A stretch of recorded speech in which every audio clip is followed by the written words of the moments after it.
یہ کون شخص ہے جس نے غزوہ احد میں رسول اللہ صلی اللہ علیہ وآلہ وسلم کے محترم چچا حضرت حمزہ بن عبد المطلب رضی اللہ تعالیٰ عنہ کو شہید کر کے آپ صلی اللہ علیہ وآلہ وسلم کا دل دکھایا تھا؟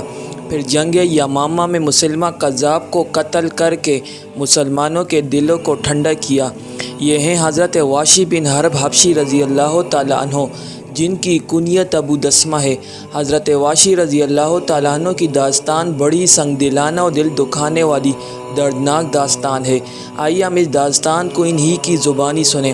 وہ بیان کرتے ہیں کہ میں قریش کے ایک سردار جبیر بن مطعم کا غلام تھا۔ جبیر کا چچا تیمہ بن عدی جنگ بدر میں حمزہ بن عبد المطلب رضی اللہ تعالیٰ عنہ کے ہاتھوں مارا گیا تھا۔ جبیر کو اپنے چچا کے قتل ہونے کا بے انتہا صدمہ تھا اور اس نے لات عزیٰ کی قسم کھائی تھی کہ اپنے چچا کے بدلے میں ان کے قاتل کو ضرور قتل کروں گا، اور اس کے لیے وہ کسی مناسب موقع کی تلاش میں تھا، اور اس کے لیے اسے زیادہ عرصے تک انتظار نہیں کرنا پڑا، کیونکہ قریش نے رسول اللہ صلی اللہ علیہ وآلہ وسلم کے خلاف زبردست حملہ کرنے اور بدر کے اندر جو لوگ قتل ہوئے تھے ان کا بدلہ لینے کے لیے بہت جلد احد کی طرف دوبارہ نئی جنگ کرنے کا فیصلہ کیا۔ جبیر نے فوجی دستوں کو منظم کرنے، اپنے دوستوں کو جمع کرنے اور سامان جنگ کی فراہمی کے بعد اس فوج کی قیادت ابو سفیان بن حرب کے حوالے کی، اور ابو سفیان نے ان عورتوں کی ایک ٹولی کو بھی فوج کے ساتھ شامل کر لیا تھا جن کے باپ، بیٹے، بھائی یا دوسرے قریبی رشتہ دار بدر میں مسلمانوں کے ہاتھوں قتل ہوئے تھے، تاکہ وہ فوج کو جوش دلائیں اور میدان جنگ میں لڑائی کرنے والوں کے حوصلے بلند کریں۔ میدان سے بھاگنے کی صورت میں یہ عورتیں راستے میں کھڑی ہو کر انہیں آڑ دلائیں۔ ابو سفیان کی بیوی ہندہ بنت عتبہ ان عورتوں میں سب سے پیش تھی، کیونکہ اس کا باپ، چچا اور بھائی تینوں میدان جنگ میں مارے گئے تھے۔ جب فوج کی روانگی کا وقت قریب آیا تو جبیر بن مطعم نے مجھے مخاطب کرتے ہوئے کہا، ابو دسمہ، کیا تم اپنے آپ کو غلامی کی زنجیر سے آزاد کرنا چاہتے ہو؟ میں نے کہا، کیوں نہیں، لیکن میرے لیے اس کا ذمہ کون لے گا؟ اس نے کہا کہ میں تمہارے لیے اس کا ذمہ لیتا ہوں۔ میں نے پھر سوال کیا، ہو کس طرح؟ اس نے وعدہ کرتے ہوئے کہا، اگر تم میرے چچا تیمہ بن عدی کے بدلے میں محمد صلی اللہ علیہ وآلہ وسلم کے چچا حمزہ بن عبد المطلب کو قتل کر دو تو تم آزاد ہو۔ میں نے مزید اطمینان چاہا اور کہا، اور اس وعدے کی پوری کرنے کی ضمانت کون دے گا؟ اس نے اطمینان دلاتے ہوئے کہا، جس کو تم چاہو، میں تمام لوگوں کو اس پر گواہ بنا سکتا ہوں۔ میں نے فیصلہ کن لہجے میں کہا، میں یہ کام کر سکتا ہوں، میں یہ کام ضرور کروں گا۔ حضرت واشی رضی اللہ تعالیٰ عنہ اپنی کہانی کو آگے بڑھاتے ہوئے کہتے ہیں، میں ایک حبشی شخص تھا اور چھوٹا نیزہ پھینکنے میں اتنا ماہر تھا کہ میرا نشانہ کبھی خطا نہیں ہوتا تھا۔ چنانچہ میں اپنا اسلحہ لے کر فوج کے ساتھ روانہ ہو گیا۔ میں فوج کے پچھلے حصے میں عورتوں کے قریب چل رہا تھا، کیونکہ لڑائی سے مجھے کوئی دلچسپی یا رغبت نہیں تھی۔ جب بھی میرا گزر ہندہ بنت عتبہ کی طرف یا اس کا گزر میری طرف سے ہوتا اور وہ سورج کی روشنی میں چمکتے ہوئے نیزے کو میرے ہاتھ میں دیکھتی تو کہتی، ابو دسمہ، محمد صلی اللہ علیہ وآلہ وسلم اور اس کے چچا کو قتل کر کے ہمارے دلوں میں بھڑکتے ہوئے غیظ و غضب کے شعلوں کو ٹھنڈا کر دے۔ نعوذ باللہ۔ احد پہنچ کر جب دونوں فوجوں کا آمنا سامنا ہوا اور گھمسان کی جنگ ہونے لگی تو میں حمزہ بن عبد المطلب کی تلاش میں نکلا۔ میں ان کو پہلے سے جانتا تھا، اور یوں بھی ان کی شخصیت ایسی نہیں تھی کہ کسی سے چھپی رہتی، کیونکہ عرب کے جنگجو جو بہادروں کے دستور کے مطابق علامتی نشان کے طور پر اپنے سر پر شتر مرغ کے پروں سے بنی ہوئی قلقی لگاتے تھے۔ تھوڑی دیر میں نے دیکھا کہ وہ رجس پڑتے اپنی تلوار سے مخالفین کے پرخچے اڑاتے مضبوط خاکستری اونٹ کی طرح بڑھے چلے آ رہے ہیں۔ ان کی ہیبت اور قوت کا یہ حال تھا کہ نہ کسی کے اندر اتنی ہمت تھی کہ ان کا سامنا کرتا، اور نہ کسی میں اتنی طاقت تھی کہ ان کے بالمقابل ثابت قدم رہتا۔ میں ایک چٹان کے پیچھے بیٹھا ان کے اوپر وار کرنے کی تیاری کر رہا تھا اور ان کے قریب آنے کا منتظر تھا۔ اتنے میں قریش کا ایک مشہور شاہ سوار صباح بن عبد العزیٰ آگے بڑھا، حمزہ، ہمت ہو تو میرے سامنے آؤ، میرے مقابلے میں آؤ۔ اور حمزہ یہ کہتے ہوئے اس کے مقابلے کے لیے تیار ہو گئے۔ ادھر آ مشرکہ کے بچے، ادھر میری طرف آ۔ اور بڑی تیزی سے تلوار کی ایک کاری ضرب نے اس کے ٹکڑے اڑا دیے اور وہ زمین پر گر کر ان کے سامنے اپنے خون میں تڑپنے لگا۔ میں نے اس موقع کو غنیمت سمجھا، گھات سے باہر نکلا اور ایک مناسب جگہ پر کھڑے ہو کر اپنے نیزے کو ہاتھ میں لیا، اسے تھوڑی سی حرکت دی اور صحیح نشانہ لے کر ان کی طرف پھینک دیا، جو ان کی ناف کے نیچے لگا اور دونوں پیروں کے درمیان سے پار ہو گیا۔ زخم کھا کر وہ میری طرف بڑھے، بڑی مشکل سے 2 قدم چلے لیکن زخم کی تاب نہ لا کر گر پڑے۔ نیزہ بھی ان کے جسم میں تھا، میں نے ان کو یوں ہی چھوڑ دیا، یہاں تک کہ جب مجھ کو ان کی موت کا یقین ہو گیا تو ان کے قریب گیا اور نیزوں کو ان کے جسم سے نکال کر واپس جا کر خیمے میں بیٹھ گیا، کیونکہ میں اپنی آزادی کی قیمت چکانے کے لیے حمزہ کو قتل کر چکا تھا۔ اس کے علاوہ اور کسی چیز سے مجھے کوئی دلچسپی نہیں تھی۔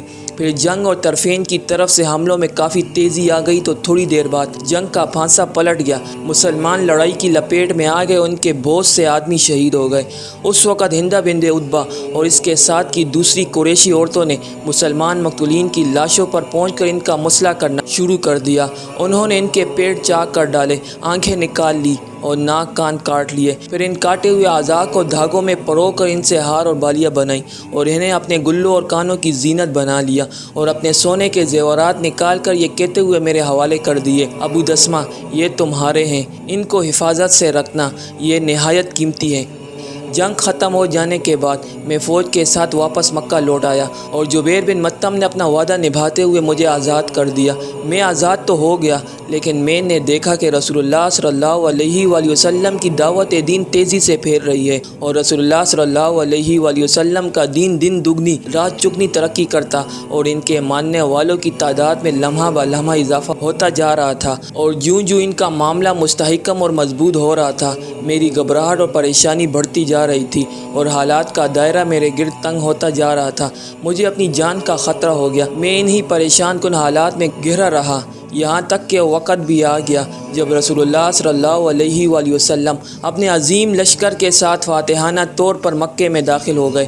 اس وقت میں پنجاب طرف بھاگ گیا، لیکن تھوڑے ہی عرصے کے بعد طائف والوں نے بھی دعوت اسلام قبول کر لی اور اسلام میں داخل ہونے کا اعلان کرنے کے لیے ایک وفد رسول اللہ صلی اللہ علیہ وآلہ وسلم کی خدمت میں بھیج دیا۔ اس وقت میرے ہاتھوں کے طوطے اڑ گئے اور میری ندامت اور پشیمانی اپنی انتہا کو پہنچ گئی۔ اب زمین اپنی ساری کشادگی کے باوجود میرے لیے تنگ ہو چکی تھی اور نجات کے تمام راستے میرے سامنے بند ہو کر رہ گئے تھے۔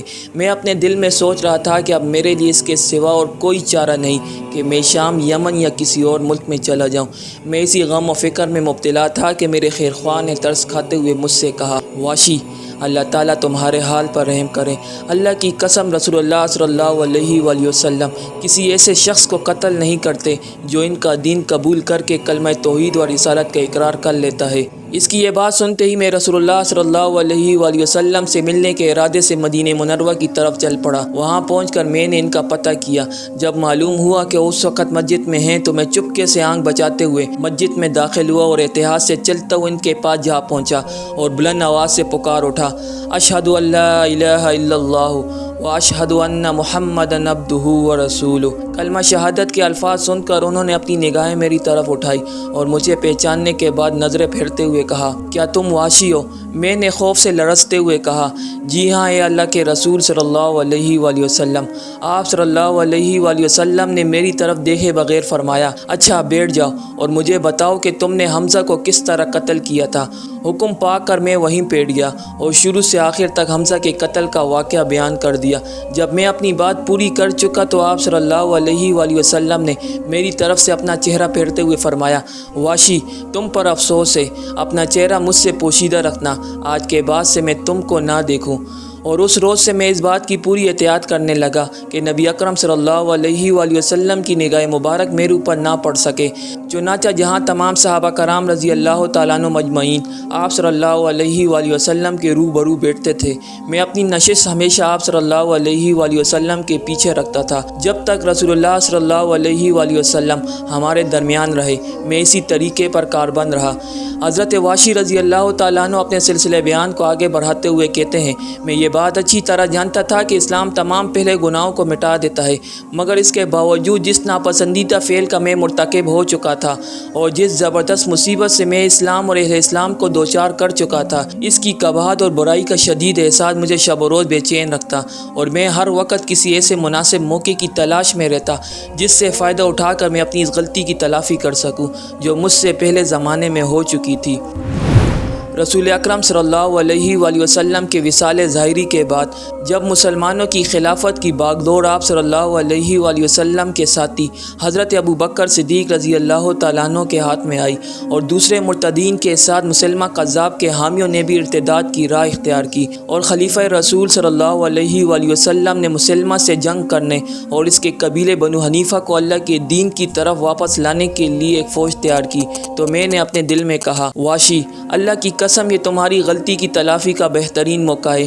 اب موقع آیا ہے کہ میں اپنے ارمان پورے کروں اور پچھلے سارے دونے دھو ڈالوں، اس سے فائدہ اٹھاؤں، کہیں ایسا نہ ہو کہ یہ سنہری موقع تمہارے ہاتھ سے نکل جائے اور تم ہتھیلی ملتے رہ جاؤ۔ میں اپنا وہی نیزہ جس سے سید الشہداء حضرت حمزہ بن عبد المطلب رضی اللہ تعالیٰ عنہ کو شہید کیا تھا ساتھ لیا اور لشکر مجاہدین کے ساتھ شامل ہو گیا۔ اس وقت میں نے یہ بات اپنے دل میں ٹھان لی تھی کہ یا تو اسی نیزے سے مسلمہ قذاب کو قتل کر دوں گا یا شہادت کی دولت سے سرفراز ہو جاؤں گا۔ چنانچہ جب مسلمان مجاہدین مسلمہ قذاب اور اس کے لشکر کا تعاقب کرتے ہوئے حدیقۃ الموت میں داخل ہو گئے اور وہاں اللہ کے دشمنوں سے فیصلہ کن اور گمسان کی جنگ لڑنے لگے تو میں مسلمہ کی طاق میں لگ گیا۔ آخر میری نظر اس پر جا پڑی، میں نے دیکھا کہ وہ ہاتھ میں تلوار لیے ایک جگہ کھڑا ہے۔ میں نے یہ بھی دیکھا کہ بالکل میری طرح ایک انصاری نوجوان بھی اس کی گھات میں لگا ہوا ہے۔ ہم دونوں ہی اس کو قتل کرنا چاہتے تھے۔ میں نے ایک مناسب جگہ پر کھڑے ہو کر اس کو اپنی زد میں لیا اور اپنے نیزے کو ہلا کر اس کی جانب پھینک دیا، جو ٹھیک نشانے پر جا کر لگا۔ ٹھیک اسی لمحے جب میں نے اپنا نیزہ مسلمہ کی طرف اچھالا تھا، اس انصاری نوجوان نے بھی اس کے اوپر چھلانگ لگائی تھی اور تول کر تلوار کا ایک بھرپور ہاتھ مارا تھا۔ اب یہ بات اللہ تعالیٰ کے علم میں ہے کہ ہم دونوں میں سے کس نے اس کو قتل کیا۔ اگر اس کا قاتل میں ہوں تو پھر میں اس بات پر فخر کر سکتا ہوں کہ محمد صلی اللہ علیہ وآلہ وسلم کی امت کے سب سے بہترین انسان کو شہید کرنے کے بعد سب سے بدترین شخص کو بھی موت کے گھات اتار چکا ہوں۔ اللہ ان سے راضی اور وہ اپنے رب سے راضی ہوئے۔